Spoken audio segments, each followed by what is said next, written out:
there, but don't forget the time. So anyway, I've been working on 2 projects that overlap, like I said, looking at economic and environmental outcomes using a partial budget analysis and comment farm, and it's NTT stands for nutrient tracking tool.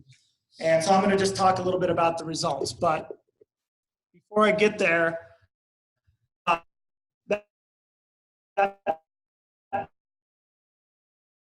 this is my presentation. I'm going to share the information farm network. And then from that, we have these 2 case studies of which John and Jay are part of.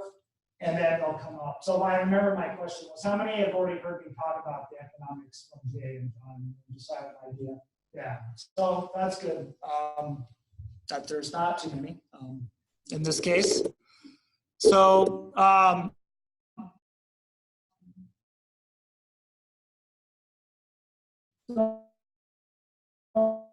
this project is a little bit different. I'm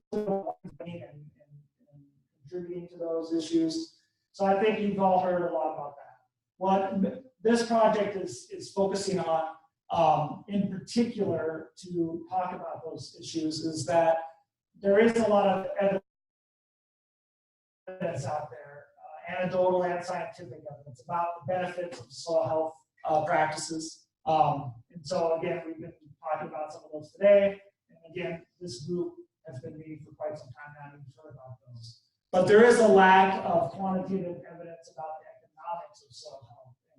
And I think there's a belief out there that a lot of these practices do have a lot of upfront costs, and the benefits, economic benefits, are more long-term, or more like if there's a disastrous year and then you have some sort of a buffer from these healthier soils. And that may be the case, but we're trying to build some evidence that there is an economic benefit.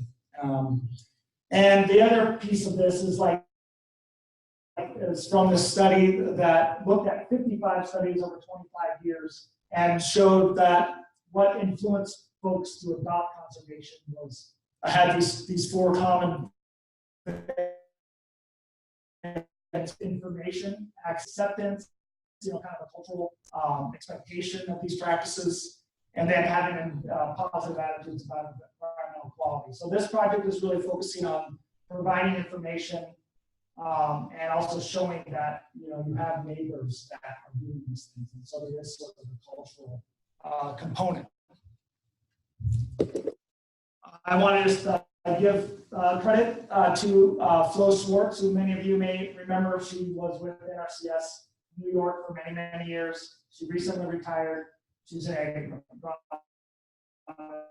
economist, and she provided us with the tools to be able to do this analysis. Michelle Perez is my colleague. She's located in Washington, D.C. out of our national office. And she was the lead of this main overarching project.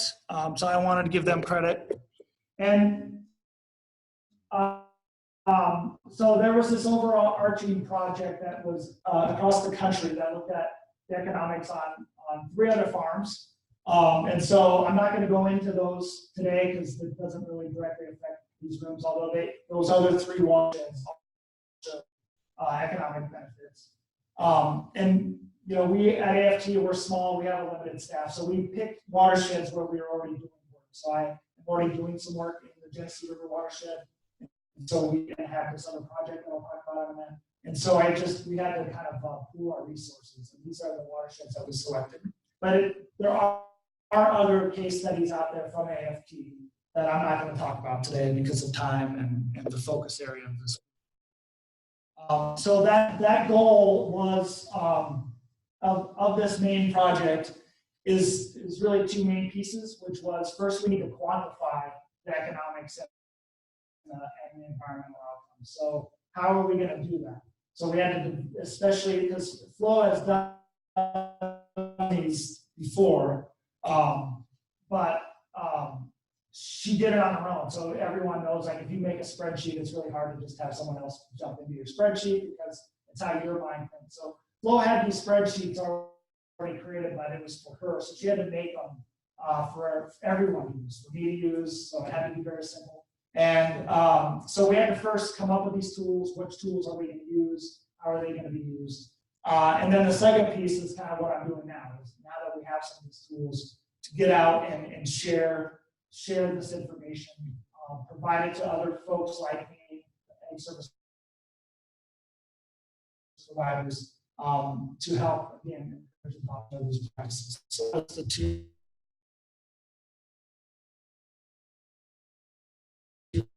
pieces of this. We about these that I want you to be aware of. And one of them is that we needed to pick farmers that had good records. And so they tend to be a certain type of farm that has records. So like for the environmental analysis, we had to go all the way back to 2000. So we needed to have really detailed, practices going back that far. So not every farm has that. They also had to have a history of soil health practices on their farm. So we didn't pick farmers that had only been doing it one season. They had to have some history and some demonstration of success with using these practices. So that's kind of the first tier that we had to pick from. Also, they had to be willing, like you'll see, to come up and stand up in front of 100 people, and talk about what they're doing, their successes, their failures, and that eliminated almost everybody, right? So who wants to do that? I know I wouldn't want someone to like open up my checkbook and look at it and like ask me why I made certain decisions and then have me come up and talk about it. So I really appreciate them being willing to do this. It's not easy to do that, and without them, we couldn't share these stories. The other goal of these was that we actually wanted people to read them. So we did try to make them short. And so they are just 2 pages. The first side gives a summary of the farm, kind of what they were doing before they adopted soil health practices, just what kind of farm they are, a little bit of their struggles. And then the back side, as you can see here, is the more of the results. So the environmental piece, also the economic piece. And that's really highlighted by this table here. So I'm just going to talk for a second about the table. I know you probably can't read the numbers, but that's okay for now. Just when you do a partial budget analysis, it's a simple approach, and that was intentional because we have to communicate what's happening here. So you don't want me standing up here for an hour explaining how we did the economics, right? You just want to know how it happened and understand a little bit about it. So what we did was looked at what they were doing before their soil health practices, and then what changes were made. So a lot of times, many things are the same. You're just changing 1 or 2 things. And so we only looked at those changes and accounted for the changes from the practices. And so then you basically say, okay, so for example, I used to do 4 passes in this rotation. Now I'm only doing 1 pass. What savings do I have? Is there any savings there? And so if there is, then that goes on the green side of the equation, right? So we're looking at, I don't have as fancy of graphics as Steve, but I also have limited resources here. So that gets on the green. Has been asked, so I basically not I'm buying cover crop seed or making those passes. So if I have additional costs, then that goes on the red side. And guess what? With this stuff, stay in your seats. I know with this, but it's kind of think of this table here as a scale, right? So there's like a thing take away, kind of leans one side, but then you add things to the other. And overall, you're going to have a balance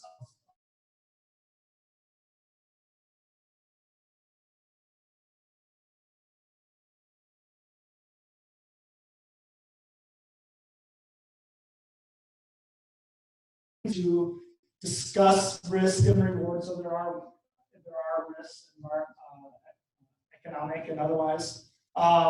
You could also talk, to new landowners, if you're looking for new fields, and talk about the benefits, especially the environmental benefits. So, hey, I'm going to rent your land. There's these other services that I'm providing you. And then this isn't really so much in place yet, but I think this is coming down the road of like talking to bankers and showing basically if you have that there's an economic benefit to having these practices, and so perhaps getting some extra financing for that for our farm expansion. And then my colleagues in the room that are conservationists that work in the field, like we want these tools to be used to help answer questions about these benefits. So again, the economics piece is not well known. There's not a lot out there. So just adding to the data set. So I want to, so we have this overarching project that looked across the country. And I also have this other project with New York NRCS that is providing funds for a demonstration farm network that's specifically in the Genesee River watershed. And so again, Jay's farm is one of the Gary Sweet farm, which Jay is part of, is one of those farms. And then there's also the Harville farm out of Pavilion as well. And so we're using those two farms to highlight conservation systems that build soil health and benefit water quality. We're also doing some on-farm research, and so you'll be seeing some results from that. This year we started with, it's a little confusing because John McCauley stepped in after we had picked our farms, and he's also going to be part of this network as it grows. But we're doing some cover crop research there that we'll have some results from. And then we are still quantifying economic impact. So we have these two case studies that I'm going to talk about today, but we'll have a few more. The Mulligan farm has also been part of the economics, but I just haven't finished those analyses yet. So that'll be down the road. And so we do have the two farm. They're not coming up yet, but you will be coming up in a second. So we have Jay Sweet and John McCauley. And so we looked at Jay's farm first, and that's why we have the printout version, because he was the first one done. John's is not quite ready for print, but I do have the information to share. So a little bit about Jay's base in Genesee County, New York. And he has one thing to keep in mind, so it's a larger farm, it's 4,500 acres. He has multiple rotations. And so again, with the partial budget, we want to keep it simple. So we picked one rotation out of those 4,500 acres. So our analyses only included 1,500 acres out of the 45. And that rotation is of sweet corn, alfalfa, corn silage, and grain corn. And he is in partnership with a dairy, so it does receive and then back in about 2005, and again, Jay will share a little bit more about the story, but just to get some background for the analysis, he switched to no-till on a great portion of the farm, and also doing strip-till. And he has cover crops of 450 acres of that 1,500 acre location.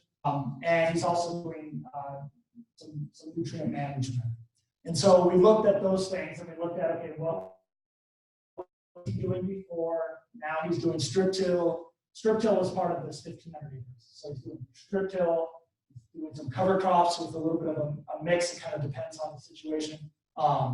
What are we seeing as a result? And so when we looked at that balance sheet, we took the benefits and the costs, and we ended up with this $55 an acre every year of net income. So it's not really like he's getting a check at the end of the year for $82,000. It's just that he's not spending that money that he once was. And so it's an overall net income that he's getting. And that's a 343% return on investment. So we also looked at a 25-acre field from that location. And we ran these USDA models to look at nutrient loss and also the greenhouse gas emission. Basically, it's carbon sequestration from changing. So from what he did before to what he's doing now, and he reduced his nitrogen, phosphorus, and sediment by 40, 92, and 96%. And he's now he reduced his greenhouse gas emissions. So basically, he's sequestering 560% of carbon as a result of the change of practices, which is like taking 3 cars off the road, according to EPA. So, you know, if you think of 125-acre field doing these things, and now there's 3 fewer cars, maybe that's not going to make a big difference. But if we did that on a larger scale, perhaps that could be something. I don't know. That's not my decision, but that's the results. So I want to look at this a little bit closer, and it's probably hard to see the numbers. But again, we have a balance sheet, right? So where are his savings coming from? So I just wanted to point this out because you probably can't see the numbers, but most of the savings is coming from his reduction in tillage, right? So he's got a 35 going from 3 or 4 passes to just 1 pass. He does have some costs, and the biggest one that he had is his cover crop. So that's $23,000 a year that he is actually spending more. But again, when you look at this as a balance, his systems approach is doing reduced tillage or no-till and cover crops. Yes, there is some cost there, right? There's a $23,000 a year extra cost, but he has such a savings that overall he's actually saving money by doing these practices. And in terms of the soil health, I think, again, most of you folks are familiar with the soil health test at Cornell. If you're not, I'm just going to say that it looks at the physical, biological indicators, and it looks a little deeper into soil rather than just the chemical part of it. So it's looking at indicators of soil health. And I took a sample of this 25-acre field that I just gave you those environmental results from. And you can see that, so I took a sample from the field, and then I took a sample from the hedgerow next to the field. So the exact same soils, the only difference is that one is undisturbed basically for decades, and the other one is field. And so you can see, I don't have the pointer, but on the right side there is the 25-acre field. You can see a lot of greens, right? And so he's getting high or very high scores from the indicators, which is a good thing.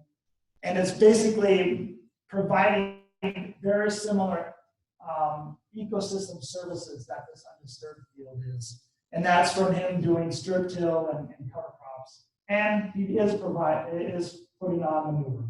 So that definitely helps. I'm not going to say it's just cover crops and no-till or strip till. So, but you can see over this period of 15 years that he's building his soil health back on that field. That field was really deep down when he took it over a while ago.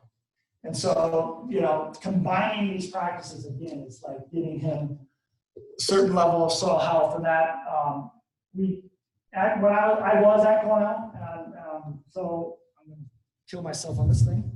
But I was part of a research project at the Musgrave Fields in Aurora, New York, that has been looking at no-till and cover crops in the location. And we did notice that the soil health, using the soil health test, we are starting to build the soil back. And when you're combining practices, so if you're doing just cover cropping, yes, you're going to improve soil health. If you're just doing tillage, yes, you're going to improve soil health. But if you really want to, by combining practices, you're going to increase where you're going, and you're going to get there faster. And I think that that sort of mimics what I saw from Samson from Jay's farm. He's building his soil health back in that field, especially when he's combining these practices. So the last, the other farm here is John's, and so he's in Livingston County. And again, he has 987 acres. But we only looked at 567 acres. And again, we just took out one location to try to keep this simple. He is doing no-till on 100% of the farm, but again, just looking at the 567 acres. He also is doing cover crops. He's using mixtures and doing nutrient management. He's also planting green, but that piece wasn't really part of the analysis. And so we looked at 1 year of the rotation, which had 122 acres of cover crops. And so we saw the benefits of the $44 an acre. And similar to Jay, most of that savings was going from doing 3 or 4 passes to now just doing the 1 pass for that planting. And then he does have a cost as well with the cover crops. But overall, the bottom line is more money in his pocket at the end of the season because he has reduced his inputs, right? He's doing less tillage, and that's contributed to almost $41,000 of net income. That offsets the cost of the cover crops. So that's kind of one of this is my last slide before they come up, is that, you know, having this systems approach to soil health management may help you increase your bottom line. So yeah, just doing cover crops, you're probably going to have a lot of upfront costs for several years. But maybe if you can combine it with an overall systems approach, so you're saving some money on your nutrient management, you're saving some money on your no-till. Overall, you're going to see an increase in your bottom line. The other piece is that there are economic and environmental benefits to these systems that we have shown. These guys can tell you, creating these studies, there's a reason why there's not a lot of them out there. They're very hard to do. They take a lot of time. They're really, you have to go farm by farm, and that is hard. Doing the calculator is, you have to customize it for each farm. So they do take a lot of time. And so there will be more coming, but there's a reason why you don't see a lot of economics. It's because it's very difficult to do. But like I said, there are a few more coming soon, probably, you know, definitely in January. There'll be John's coming out, and then we'll have another 1 or 2 in the spring. So with that, I think it would just be good to have, first I thought I'd have just Jay come up and talk a little bit about his situation, and then we'll have John, and then they'll both be up here and then we'll ask questions. So, oh, okay. I think it's going to. It takes a while for this to come out.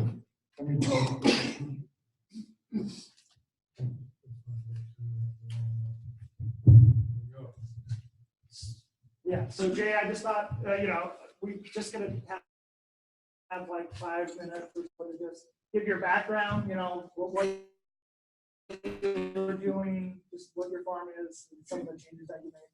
Well, Aaron kind of touched on most of our operation, I guess.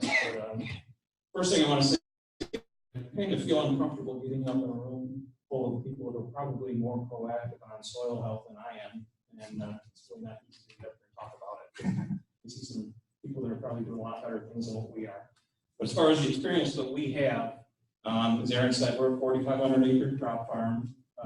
We grow corn, soybeans, wheat, alfalfa, and processing vegetables. Anywhere from 1/4 to 1/3 of our land is the processing vegetables, which is sweet corn, peas, snapping, and lima beans. So we have a good mix of crops, and that has allowed us to be able to use cover crops for as long as I can remember. We always had cover crops in our mix. We started out years ago with just using rye, and that was one thing. I remember Dad doing it when I was little, and it would always get away from us, and we'd be out there trying to work the stuff, and it'd be taller than the tractor can, and we always struggled with it. But we always noticed that when you had those instances where the ground was always healthy, it was always better, and it was always improving that soil. So we decided to start using oats as one of our main cover crops. And one thing we like with them is they just wouldn't get away from us in spring for years. But I guess I'll go back and maybe talk a little bit how we got into the strip tillage side of it. In the late 90s and early 2000s, our philosophy was we wanted to do it and we wanted to do it right. So it seemed like we plow the ground, we fit the ground, and we fit the ground, and we fit the ground, and we keep doing it until we thought perfect. And then you plant a crop, and we do it. And it just seemed like the more we worked at it, the worse things got. So we started seeing some neighbors playing around with this new idea at the time called strip till, and they were having some really good luck with it. So we thought, well, we're going to play around with it. So we partnered with a neighbor and said we'd do a couple hundred acres, and they were going to do 100 acres, and just worked together on it and said, we'll try it for a year. Well, went out and did it that year, and our best crops were on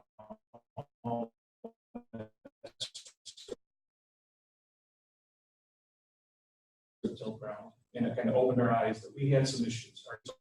The next year we strip till and started playing around with sweet corn side. And then as time went on, now we're pretty much 100% of our corn, soybeans, sweet corn. That's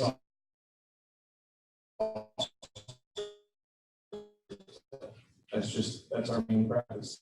Strongly believe some of that residue that's still underneath that crop that we're struggling with peas and so we're still working on it. We have a long ways to go. We have started playing around with a little bit more no-till. A few years ago, we did some crimping and no-till into that crimped crop and had some good luck with it, but it just doesn't seem like we've had the opportunities to really push that yet. We're still playing around with it, and we're still trying to learn from that. One of the biggest advantages that I think when we switched to strip tills, we started placing our nutrients. And I think when we went to strip till, we said we didn't want to see a yield drag, we wanted to see an increase. Well, that first year we saw the increase, and I think some of that was not only did we have a nice root zone that the roots could go right straight down, but we were placing our nutrients. And we were able to maintain the same amount of nutrients, but our yields just kept climbing. And climbing fairly quickly. The first few years, it was unbelievable what we were seeing. And then that undisturbed root zone, we started digging some root pits after a couple of years. In one of our earlier sweet corn fields, a field that we'd always struggled with. We never really had good luck with sweet corn. We started digging down, and when that corn was 8 to 10 inches tall, we could dig down 12 inches, and we had roots all the way down 12 inches deep. And that corn just didn't seem like it was rolling out. It didn't seem like it was struggling. It didn't seem like it had the issues that we used to have on that same field. It was a dry chunk of ground, and it was heavy soil. Boy, that corn really performed, and it just, as things went by, we just kept on improving. Then as far as the cover crops go, like I said, we've always used oats. We switched from rye to oats. And then the last few years, we've been playing around with more tillage radishes and some mixes, and then we're also doing some things where we're making strips. And one of the challenges we've had in the past was having too much residue where we want to put our strip, especially if we had a weed cover crop or anything that was green in the spring. We never really get a good seed bed made. So we decided that we were going to start putting our cover crops in rows. So now we go out with a drill and we put in rows of oats or wheat, depending on the situation, and put 2 rows of tillage radishes right where we want to put our crop for the next year. And that gives us a nice seed bed that's really mellow. To keep them radishes broken, or when they're all decomposed in the spring, is really working well for us. Something else we've been working on is doing a blend of just wheat and oats, or rye and oats. And switch to rye and oats this year, where we're going maybe at a pound of oats and a pound of rye, or even less than that in the rye. So we have something green in the spring, but we're killing off most of the stuff with winter kills, so that we don't have a lot of residue that we're trying to work through, that we can still build the zone through. Those are some of the practices that we've been working on. And one thing I do need to touch on is, when you look at these numbers, I think when you look at that 343% return, I just gave numbers, and they wouldn't put all the magic to it and came up with a return. I think our biggest thing was when we made that switch from a regular conventional tillage, our yield was enough that it drove a lot of that number.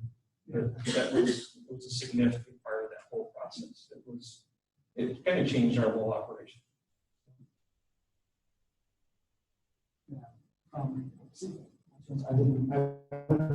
I expected feedback if we both had mics on. So yeah, that was one part for Jay that he did attribute, and we did account for that in the economics, was that he did have a yield increase. And he did say some of it was from genetics and technology and just doing a better job with nutrient management. But you did attribute a certain percentage of it because of your improved soil health. So we did account for a certain percentage of his yield increase. And then when John gets up, he'll tell you that he didn't see any yield increase. He didn't see a decrease. increase, it just stayed the same, so.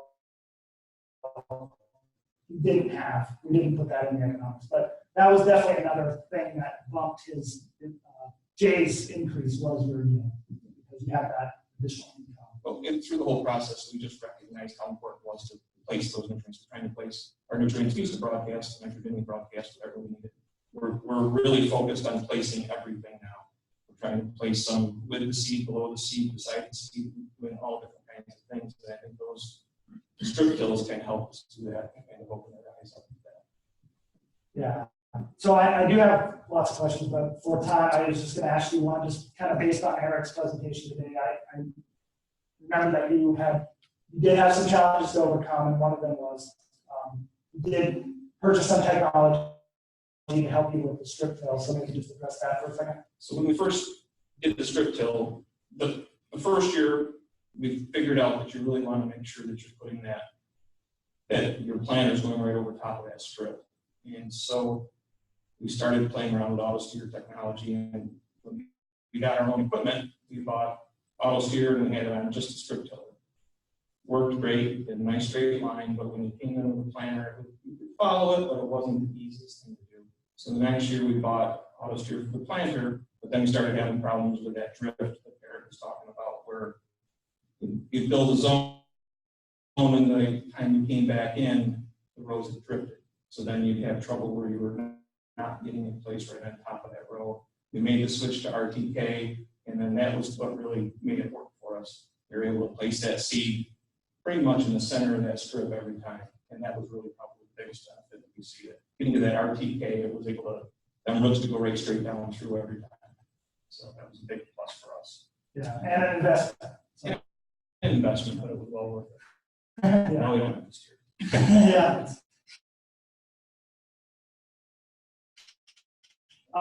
So again, we'll have some time for so thanks, Jay. We'll have John come up. As he's coming up, I just want to emphasize that, Jay, like, he was the first one to say, he doesn't feel like he's like soil health pro right out here, and he's still, so like next season coming, he's still going to learn. He's going to get, that's this, journey of a farmer is to have that. So, he doesn't have it all figured out, and he still has a lot of work to do. But that's part of it. You just have to get into it before you can figure it out. So next we have John McCauley. So John, just tell us a little bit about your farm. So we farm in Groveland, New York, and 87 acres. And we started out no-tilling there in zone building in 2009. Then in 2012, that worked so good and everything. We didn't really lose any yield, or everything just kept on moving in the right direction for us. So in 2012, there was help from NRCS there. They helped us with the no-till also, getting into that and the zone builder. We started doing cover crops there. That was sort of a new idea for us there, and it took a lot to get moved up from where we were, because we just started out with three-way mix, and not a lot of people knew too much about doing that, a lot of seed dealers and stuff. So we spent probably a little bit too much money on those to start out with, and really didn't understand exactly what we were trying to do with that. Then in 2014, we went to 100% no-till. We got a little bit more advanced in our cover crops there, looking for different ideas. We went to a 5-way mix. And then in 2018, we went to a 12-way mix. And that 12-way mix,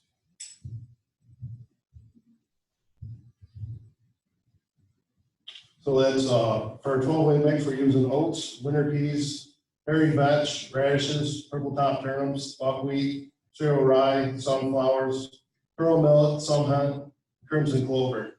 We're planting green into that. We're rolling it all down before we plant. And my dad, he goes about 8 miles an hour with that roller crepper, just flying through the field with it. And you do have to watch out for those woodchuck holes there. They don't really throw you off. My brother's catching it up, and we got When you go out, when you first start doing the cover crops in the no-till, you look out there and you're like, man, you're so used to seeing this bare ground.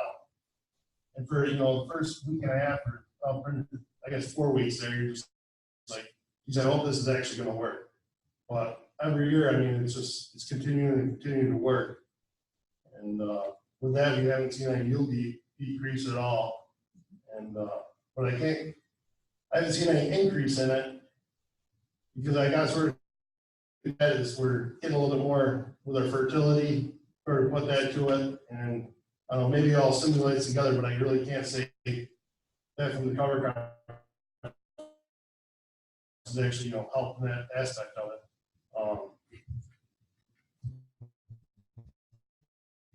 But in overall inputs, then is still. I think it's we chisel plowed it, dusted it, call mulch, and go from that, spending all that money on, wear parts and just the time over the field and diesel fuel, to go straight and do no-till. Even though we're planting cover crops in there, you gotta figure those in there, but I still feel there's an increase of that aspect of it. It might not show a lot, but we're doing something with the soil that's just making it really like come together.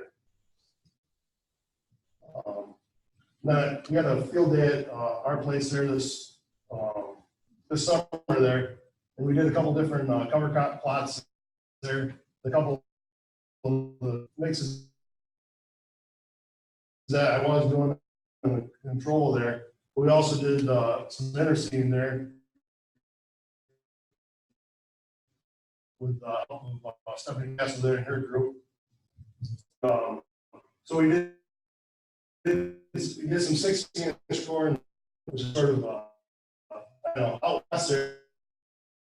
Sort of, a lot of people were talking about it, and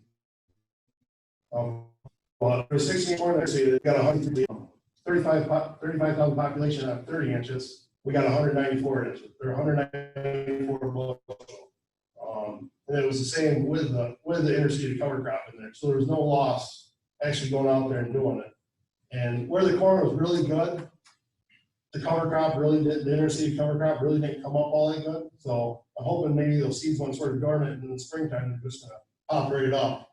Well, we'll see this spring, but on the 16-inch corn though, the cover crops, they like overtook those in between the rows there because they're harnessing all that sunlight and just making everything, I don't know. It made the corn probably, decrease the yield, 20 bushel. So we lost we had corn at $4, we lost $100 on that, a little bit that we did per acre. But I don't know, the more I thought about it though, is if you can keep that sort of going, you got cover crop growing there, through the whole entire year. And that little bit of decrease in yield, will it actually pay out in the end? That's big picture that we're sort of looking at. We get the soil health going, and eventually I want to decrease my inputs, and I don't care if yield goes down because I'm worried about what I got in my back pocket compared to what I got to shell out front. Yeah, and that was your first time ever doing interseeding. What do you typically do for your cover crop planting and in the where does it fit in your rotation? So my cover crop planting there, the mixes I do right after we get wheat harvested. So beginning of August there, I like to have them in by August 7th at the latest. And right now we're harvesting corn right now, and following the combine, for trying to at least. We're putting cereal rye in right behind the combine to try to get some growth there in the spring. And I'm hoping to plant that the spring plant soybeans early. And I'm hoping that the soybeans are going to be at 2-leaf stage, and cereal rye will hopefully be at adhesive stage. And now we're just roller for that cereal rye there and see what happens then. For something to try. And do you do different mixes depending on what the following cash crop is? Yeah, so for that 12-way mix there, we're always going back to corn with that. We're trying to supply a lot of nitrogen and get our soil organic matter, see if we can increase that a little bit. And we want to put down that to decrease the weeds. We got mare's tail pretty heavy where I am, and I don't know, these cover crops, they really make that mare's tail compete. And they pretty really swallow it right up. I mean, there's some that come up there, but we rolled down some cereal rye this year on 10 acres. And we planted soybeans into it after we rolled it down. I didn't end up spraying that till, I think it was the end of July. And I probably could have skipped out on spraying it, except for there was 10 mare's tail plants in that 10 acres that came up through. So it really, I don't know, cereal rye is really competing hard with that mare's tail. Okay, again, I have lots more questions, but just for interest of time, I think we'll have Jay come back up with John together. And I'm just wondering if you guys have more questions. This is the chance. So another thing to keep in mind is the fact that they are willing to stand up here. They are your neighbors. They are your peers. They're still learning things. Like you just heard John, he's still throwing stuff out there all the time and trying different things and seeing what works. But you know, I think that if you guys called them or stopped by or had questions, I'm sure that they would be willing to help out and help, you know, share their experience with you. So anyway, with that, is there any questions for these guys? Okay, we got one for the same. Have you seen an increase in your organic matter in your soil test? Yes, for the most part. The problem I struggle with is depends on what you're using. I see differences between labs, so I'm not. If we stay with the same lab and stay in the same field and do that year after year, we're seeing small increases, yes. But there has been labs that we've sent stuff to that are completely different readings than what we've been normally getting. So I'm not really sure how to answer that, but staying with the same lab all the way through, we're seeing increases. Mine is sort of, they haven't really increased all that much. They increased a little bit, but it's not dramatic.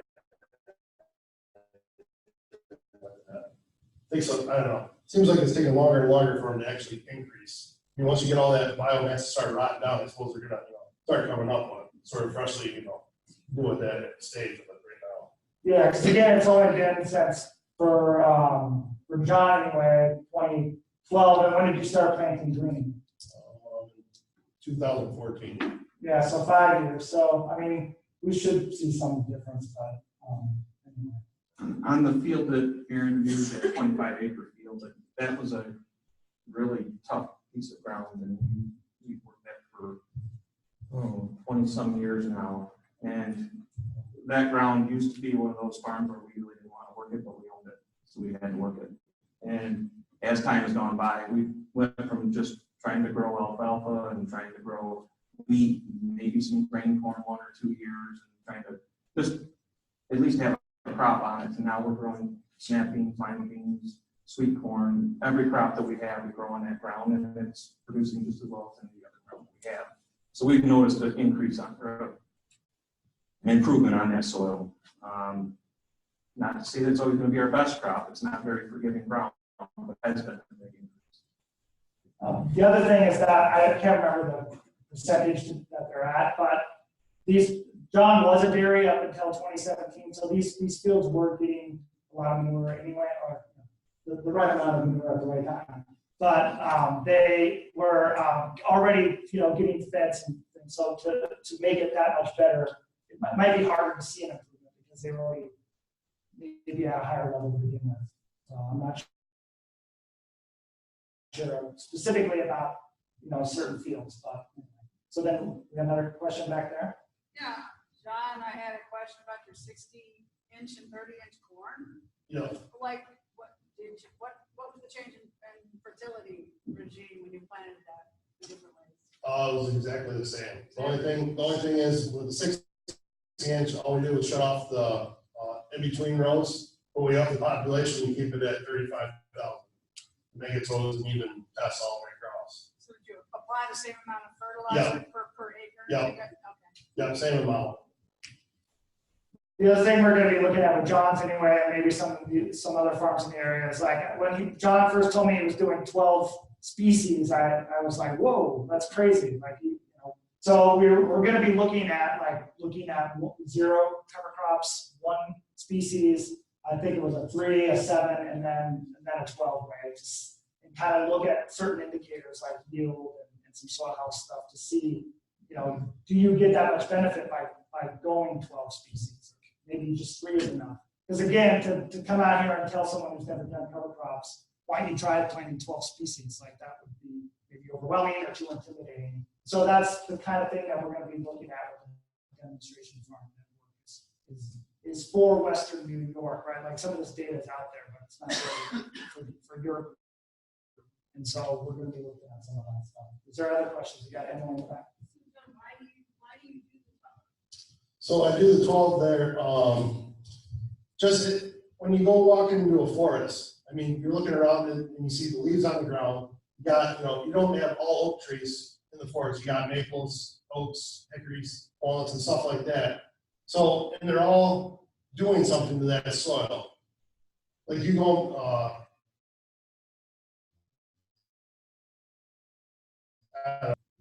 not really the greatest thing to say, but when we do that, you can see the different soil textures. Now, you got a different survival rate also, the different cover crops. Like if, one year the Austrian winter peas, they winter kill out. Well, then you got, hairy vetch in there, and that's going to go, in the springtime, my experience with hairy vetch is you look out there and with the oats there, it's completely smothered and there's only all this dead stuff on the top. The purple top turnips there, they sort of never die. But, you look out there and you're like, well, this cover crop, this 12-way really didn't amount to anything in the very early spring. But then, I don't know, you give it about a month later and you got all this stuff growing. And I like the 12-way mix there because when we go to roll it down, we try and roll a crib in wheat and even plant into wheat green. And the wheat, it's just such a short crop that it never completely stays down unless you brand it down a bunch of times with the tires and it pop right back up. Well, that corn coming up through that wheat, it has to struggle. It sort of turns like a pale yellow looking to it. And then once it gets up past that wheat, then it actually starts to come onto itself. And so, I don't know, that 12-way mix has just got a whole bunch of different stuff in there. So, like, nobody really knows exactly what oats do besides they're just say they're not. But they're doing something in that, I don't know, they're collecting nutrients from somewhere. And they're going to release those at a certain different time, just like the cereal rye. I might not get that all back this year, but the next year, I'm hopefully going to get something there from it. And the other thing that John had shared with me is that, he throws, it's getting spread out there. So, and he doesn't care what it looks like, right? So some parts of the field will have certain, like maybe it's wetter in one part of the field, so certain things grow there, and another part, other things grow because it's higher and drier or more gravelly or whatever. So by having this mix, he's capturing a lot of different services that may have been missed if you would have just went with one species. David? You had issues with outlines with these cover crops, things like that. What have you done? What do you guys answer? Any tile line issues? We haven't noticed it yet. May soon, but Yeah, what was the so tillage radishes, are we having any problem with tile Any lines? cover crops? tile lines? Oh, okay. Tile line issues, yeah.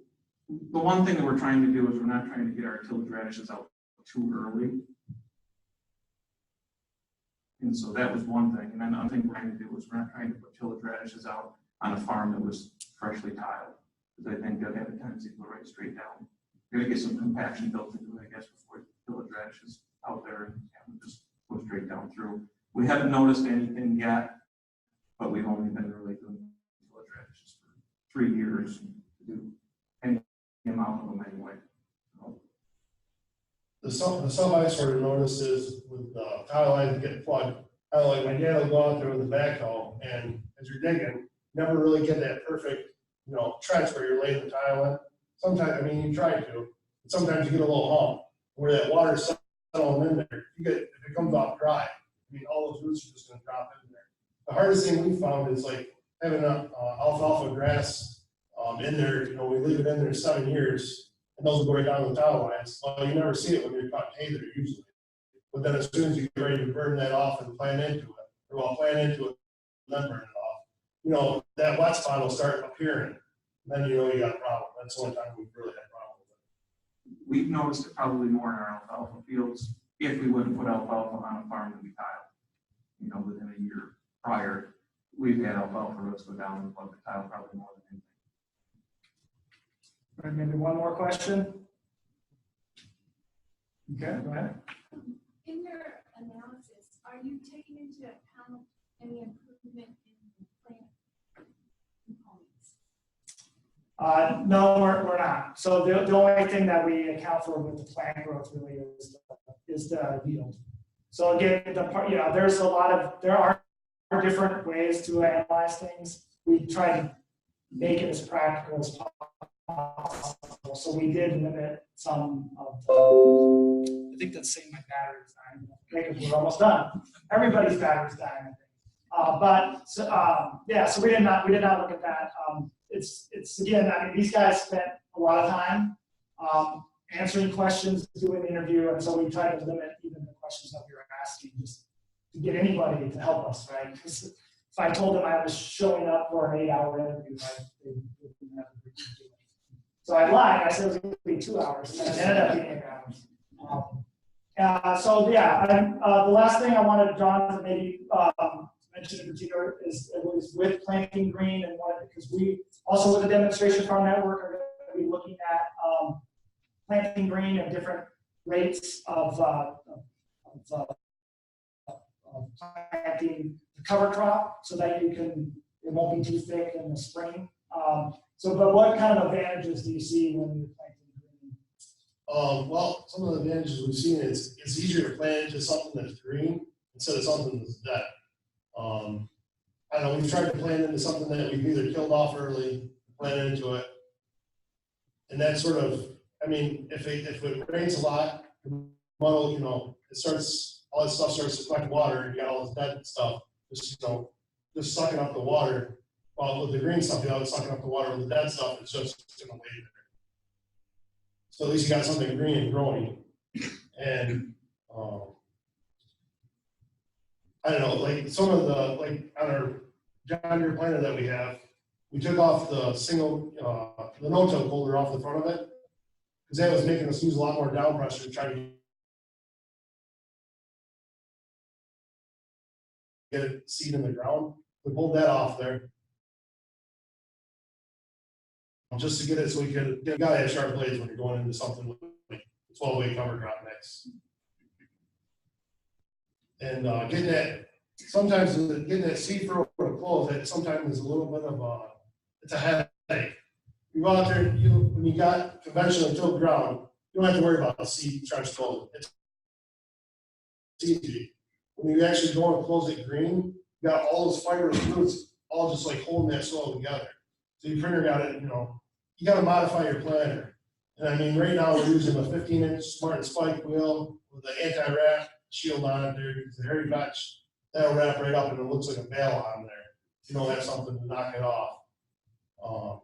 And just getting that, and then we got a rubber wheel on the other side with a drag chain just to catch anything, to pop it in there. Like this year, I had on the planter, I had 2 15-inch Martin spike wheels, and weather conditions there, they were too aggressive. I was starting to throw seed out of the back. We're only planting 3.5 miles an hour, but it was starting to pop seeds out. So I took that off there, put the rubber back on there, and it worked a lot better. It's hard to get a perfectly close seed trench. So we are planting anywhere from 3 inches deep to 2.5, depending on how thick the cover crop is. And it seems like you can get it to close better and get better emergence planting green if you're going down deeper. So you just got more material to work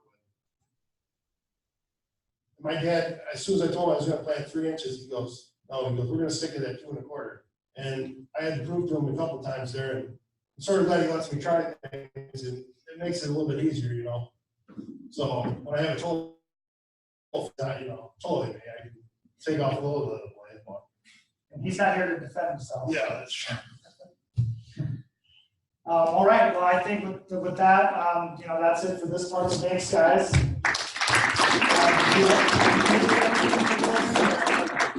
So on behalf of Stephanie, thanks. And by the way, they do have an interseed program, so contact your local conservation district, if you're in a Genesee River watershed, if you wanted to get more information about that.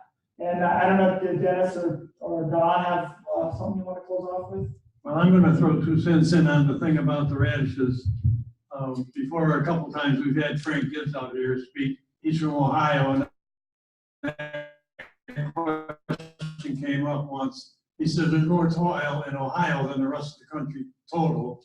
And the only time he's ever seen a problem is where there was a belly in the tile, just like John said, you get a little bulk. And I asked some of the farmers in Orleans County around that I knew would grow radishes, and I hadn't found anybody that had the problem. I found a guy, and he says, "Oh my gosh, I took up 20 places in this field, but I didn't have the guts to tell me how to go talk to the kid that was running this tile machine." But I think that's the key. I mean, there's more of you guys